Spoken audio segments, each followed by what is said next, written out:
கல்விச்சுடர் YouTube சேனலுக்கு உங்களை வரவேற்கிறோம். இப்போ பார்த்தீங்க அப்படின்னா 5ஆம் வகுப்பில் பருவம் 2 பயிற்சி நூல்கள் கொடுக்கப்பட்டுள்ள 3ஆம் பாடத்திற்கான வினாக்களுக்கு தான் நம்ம இப்போ விடைகளை பார்க்க போகிறோம். இதில் 3ஆம் பாடம் பார்த்தீங்க அப்படின்னா 5ஆம் வகுப்பில் திருக்குறள். ஃபஸ்ட்டு எழுவாய் பயனிலை செய்யப்படு பொருள் கொண்டு தொடர் எழுதுவேன். இப்போது எழுவாய் அப்படிங்கிறது எப்பயுமே மேக்சிமம் பெயர் சொல்லதான் இருக்கும். இப்போ மேலே அவங்க முதல் லைனில் நரி, சிங்கம், கரடி, தாத்தா, சிறுமி அப்படின்னு கொடுத்துருக்குறாங்க. அது எல்லாமே பார்த்தீங்க அப்படின்னா எழுவாய். செய்யப்படு பொருள் பழம், சாறு, கடலை, இளநீர், தண்ணீர், இறைச்சி, அது எல்லாமே செய்யப்படு பொருளில் வந்துடும். ஸோ அவங்க செய்யக்கூடிய செயல், ஸோ வினைச்சொல்லாக இருக்கக்கூடியது தின்றார், குடித்தால், தின்றது, குடித்தது, பாராட்டினார், இது எல்லாமே வினைச்சொல். இப்போ அவங்க உதாரணத்துக்கு ஒன்று கொடுத்துட்டாங்க. எழுவாயில் சிங்கம் வர மாதிரி கொடுத்துருக்காங்க. சிங்கம் இறைச்சி தின்றது, அந்த மாதிரி நம்ம என்ன பண்ணணும் அப்படின்னா 3 வாக்கியங்கள் நம்ம எழுதணும். எழுவாயில் தாத்தா வரணும். ஸோ தாத்தா கடலை தின்றார். இதே மாதிரி செய்யப்படு பொருளில் பழம் அப்படிங்கிறது வரணும்னு சொல்லியிருக்காங்க. நரி பழம் தின்றது. பயனிலை கடைசியாக பயனிலையில் முடியும். ஸோ அந்த முடியக்கூடிய சொல் குடித்தது அப்படின்னு இருக்கணும். கரடி தண்ணீர் குடித்தது அப்படின்னு நம்ம எழுதலாம். அடுத்தது பார்த்தீங்க அப்படின்னா இவர்கள் என்ன சொல்லியிருப்பார்கள் நிறைவேற்றுவேன். 3 சொற்களை கொடுத்துருக்காங்க. அருமை, வாழ்த்துக்கள், மன்னித்து விடு. இதில் ஒரு மாணவன் சொல்கிறான், நான் ஓட்டப் போட்டியில் வெற்றி பெற்றுள்ளேன். யாராவது ஓட்டப் போட்டியில் வெற்றி பெற்றுள்ளேன் அப்படின்னு சொன்னாங்கன்னா அவங்களுக்கு வாழ்த்துக்களை நம்ம சொல்லணும். யாராவது வெற்றி பெற்றார்கள்னா அப்படின்னு நம்ம எடுத்துக்கிட்டோம் அப்படின்னா அவர்களுக்கு முதலில் நாம் வாழ்த்துக்களை கூற வேண்டும். அடுத்தது ஒரு மாணவி பாடுகிறாள்.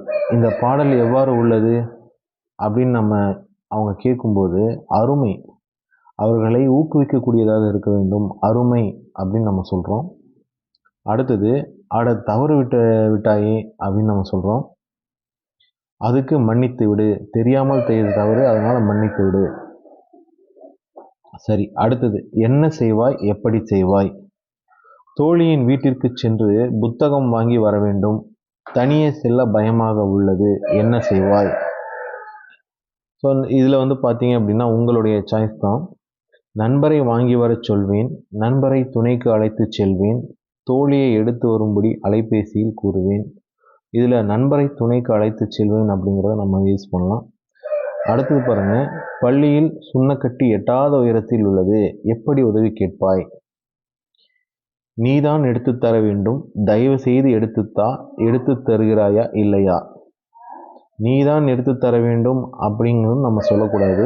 எடுத்து தருகிறாயா இல்லையா அப்படின்னு நம்ம கேட்கக்கூடாது. தயவு செய்து எடுத்துத்தா அப்படிங்கிற மாதிரி தான் நம்ம கேட்கணும். தவறாக எழுதிவிட்டாய், அழிப்பதற்கு அழிப்பான் இல்லை, என்ன செய்வாய். அழிப்பான் கொடுத்து உதவ முடியுமா என்று கேட்பேன்.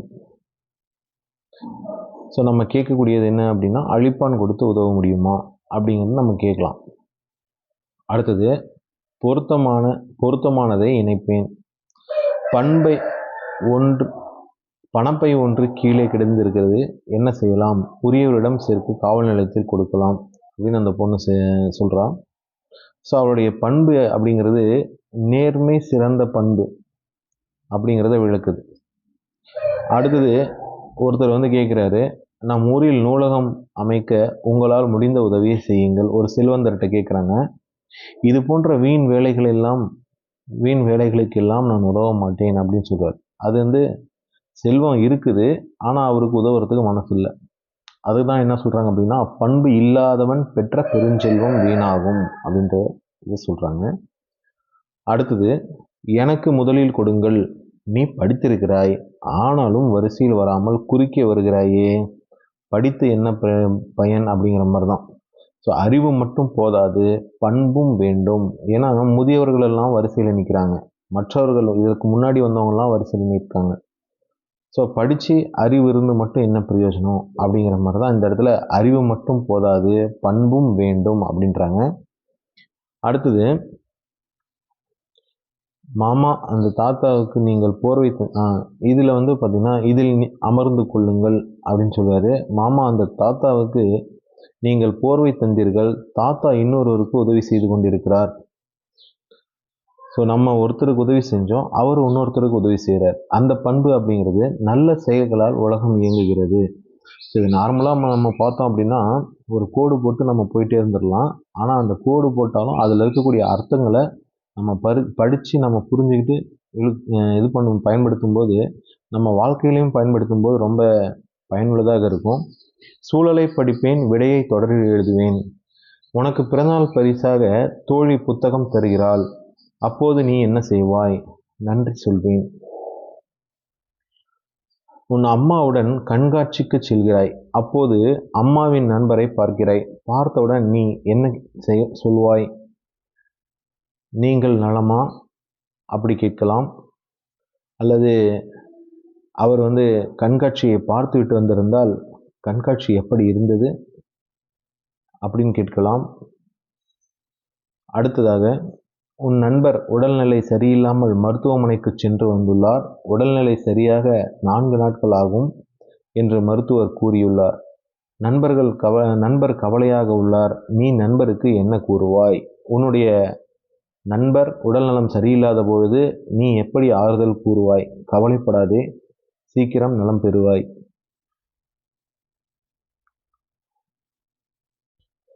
கவலைப்படாதே, சீக்கிரம் நலம் பெறுவாய் அப்படிங்கிற மாதிரி நம்ம சொல்லுவோம். அடுத்தது, விரைவாக படிப்பேன், படித்த நேரத்தை குறிப்பேன். இந்த ஆக்டிவிட்டி பார்த்தீங்க அப்படின்னா மேலே அந்த சொற்கள் கொடுத்துருக்குறாங்க. நம்ம ஸ்டாப் வாட்ச் வச்சுக்கணும். இந்த ஸ்டாப் வாட்ச் வச்சுக்கிட்டு நம்ம இந்த வார்த்தைகளை நம்ம படித்து நம்ம எந்த அளவு ஃபஸ்ட்டு ஒரு முறை படிக்கும்போது எவ்வளோ நிமிஷம் எடுத்துக்கிறோம், எவ்வளோ செகண்ட்ஸ் எடுத்துக்கிறோம் அப்படிங்கிறத இந்த இதில் வாட்சில் நம்ம டைம் நோட் பண்ணி வைக்கணும். அடுத்து 2வது முறை நம்ம இன்னும் எவ்வளோ சீக்கிரமாக படிக்கிறோமோ அந்த அளவுக்கு நேரம் குறையும். அந்த குறையக்கூடிய நேரத்தை 2வது முறை நம்ம எவ்வளோ படிச்சிருக்கோமோ அதை இந்த வாட்சில் 2வது வாட்சில் இது பண்ணிக்கணும். அந்த மாதிரி 4 முறை நீங்கள் படித்து அந்த இடத்துல உங்கள் டைமை நோட் பண்ணி வைக்கணும். இதில் பாருங்கள், இந்த 2 பத்தி கொடுத்துருக்குறாங்க. இந்த 2 பத்திக்கும் ஒரே ஒரு விடையைத்தான் கொடுத்துருக்குறாங்க. 2 பத்திக்கும் ஒரே ஒரு விடையை நம்ம சரியான முறையில் நம்ம கரெக்டாக எழுதணும், சரியான இடத்துல எழுதணும். இனியா டேஷ் மிகுந்தவள். இனியா கீழே விடை கொடுத்துருக்காங்க இல்லைங்களா, அந்த விடையிலேருந்து நம்ம எடுத்து எழுத போகிறோம். இனியா அறிவு மிகுந்தவள், அவளை அனைவரும் புகழ்வர், ஏனெனில் அவள் சிறியோர் பெரியோர் என பாராமல் நன்றாக பழகுவாள். அவளது பண்பு கண்டு அனைவரும் புகழ்ந்தனர், அதனால் அவளது பெற்றோரும் மகிழ்ந்தனர். இந்த மாதிரி இந்த கொடுத்துருக்கிற இதை நம்ம கரெக்டாக அங்கே மேட்ச் பண்ணியிருப்போம். அடுத்து பாருங்கள், இங்கே கீழே பார்த்தீங்கன்னா, மாறன் வினாடி வினா போட்டியில் வெற்றி பெற்றான், அவனது அறிவு கூர்மையானது என அனைவரும் போற்றினர், அவனுக்கு அவனின் வீட்டு பெரியோர் பயிற்சி அளித்தனர், அதனால் வெற்றி கிடைத்தது என்றான், அவன் அனைவரையும் மதிக்கும் பண்பு கொண்டிருந்தான். இதில் பார்த்தீங்கன்னா மேலே இருக்கக்கூடிய 5 விடைகளையும் நம்ம சரியான முறையில் நம்ம பொருத்தி நம்ம ஆன்சரை செய்யணும். அடுத்தது பாருங்கள், புத்தகத்தில் தேடி எழுதுவோம். இது பார்த்தீங்க அப்படின்னா திருக்குறள் 5ஆம் வகுப்பில் திருக்குறளில் என்னென்ன திருக்குறள் இருக்குது, அதில் இருக்கக்கூடிய பொருள்கள் அதை பற்றி தான் இதில் கொடுத்துருக்குறாங்க. உயிர் எழுத்தில் தொடங்கும் குறள்களை தேடி கண்டுபிடித்து எழுதுவோம். உயிர் எழுத்து, முதல் எழுத்து உயிர் எழுத்தாக இருக்கணும், அதில் தொடங்கக்கூடிய சொல். இப்போ ஆ என்பது உயிர் எழுத்து. அன்புடைமை ஆன்ற குடிபிறத்தல் இவ்விரண்டும் பண்புடைமை என்னும் வழக்கு, அது ஒரு திருக்குறள். அறம்போலும் கூர்மையரேனும் மரம் போல்வர் மக்கட்பண்பு இல்லாதவர். அடுத்தது, உலகு என்று முடியும் குறளை கண்டுபிடித்து எழுதுக. நயனோடு நன்றி புரிந்த பயனுடையார் பண்பு பாராட்டும் உலகு. உலகு என்று முடியும் குறள், முடியும் போது உலகு அப்படின்னு முடியணும்.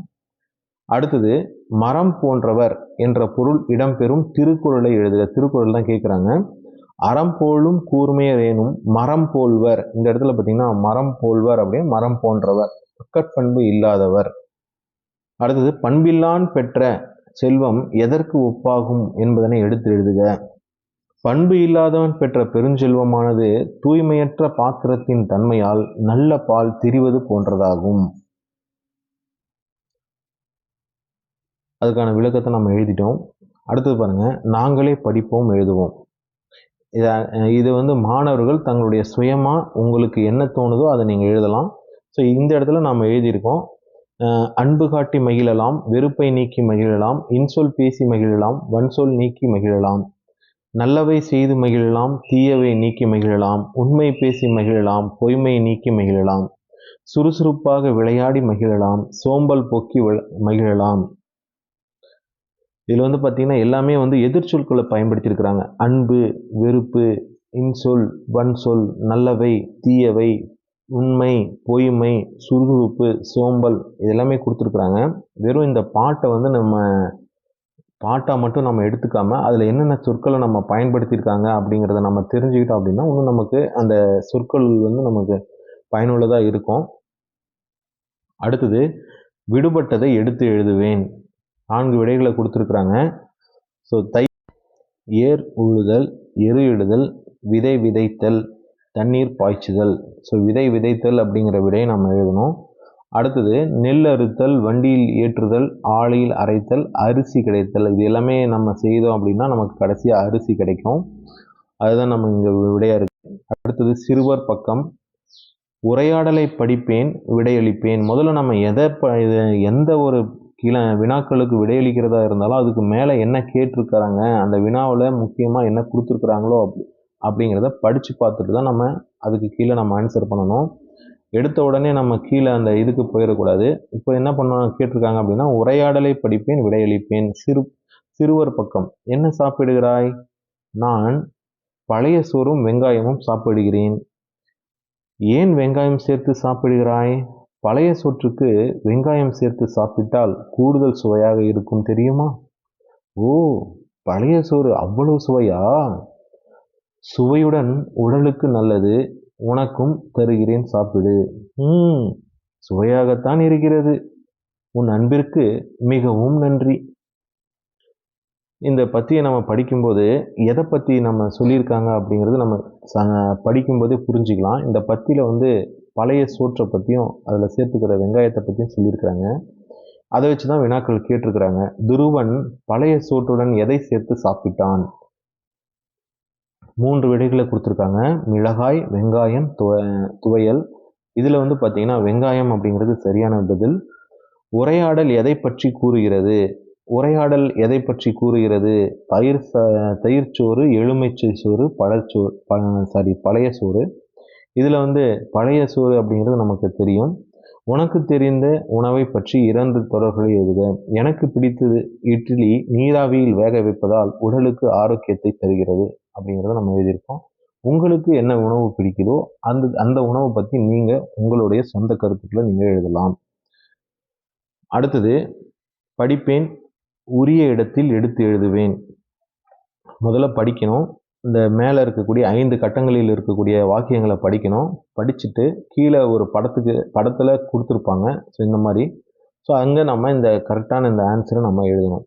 முதல்ல, குப்பையை குப்பை தொட்டியில் போடுவீர், சிறுதானியங்கள் கிடைக்கும், கொசுவை ஒழிப்போம், நோயை தடுப்போம், வைகை பல்பொருள் அங்காடி, வாரீர் வாரீர், விலையோ குறைவு, தரமோ நிறைவு அப்படிங்கிற 5 வாக்கியங்களை கொடுத்துருக்குறாங்க.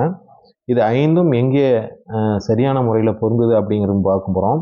இப்போ ஒரு அங்காடி இருக்குது அப்படின்னா அங்காடிக்கு மேலே தான் எப்பயுமே அந்த அங்காடியோடைய பேர் இருக்கும். வைகை பல்பொருள் அங்காடி அப்படிங்கிறது மேலே எழுதிடும். இங்கு என்ன கிடைக்கும் அப்படின்னு பார்க்கும்போது சிறுதானியங்கள் கிடைக்கும். அதுக்கு கீழே அவர் ஏதாவது வந்து இப்போ ஆஃபர் மாதிரி ஏதாவது கொடுக்குறாரு. வாரீர் வாரீர், விலையோ குறைவு, தரமோ நிறைவு அப்படிங்கிற மாதிரி சொல்கிறாங்க. அடுத்தது இந்த பக்கம் பார்த்தீங்க அப்படின்னா பொதுமக்கள் வந்து கொசு ஒழிப்பை பற்றி ஒரு பேனர் ரெடி பண்ணிட்டு போகிறாங்க. கொசுவை ஒழிப்போம், நோயை தடுப்போம். அதே மாதிரி குப்பையை குப்பை தொட்டியில் போடுவீர். சரிங்களா?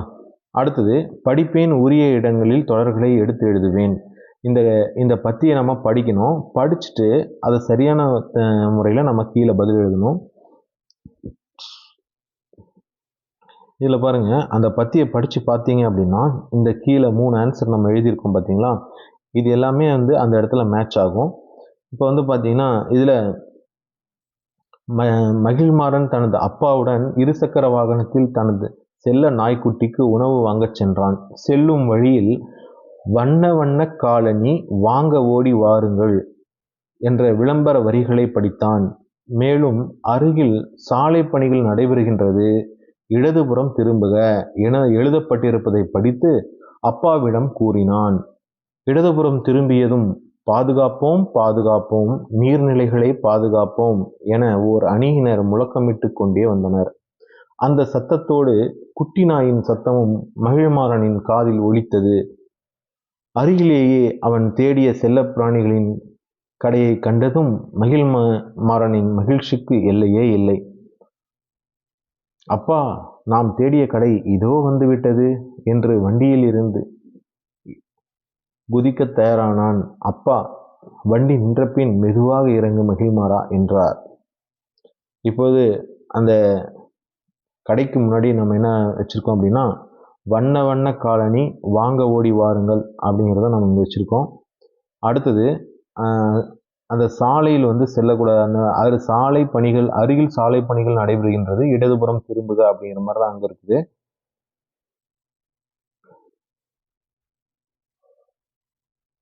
பாதுகாப்போம் பாதுகாப்போம், நீர்நிலைகளை பாதுகாப்போம். ஸோ அந்த 3 வாக்கியங்கள் இங்கே கொடுத்துருக்குறாங்க. அந்த பத்தியை படித்து நம்ம இந்த இடத்துல நம்ம இந்த சரியான பதிலை நம்ம எழுதணும். அடுத்தது வந்து பார்த்திங்கன்னா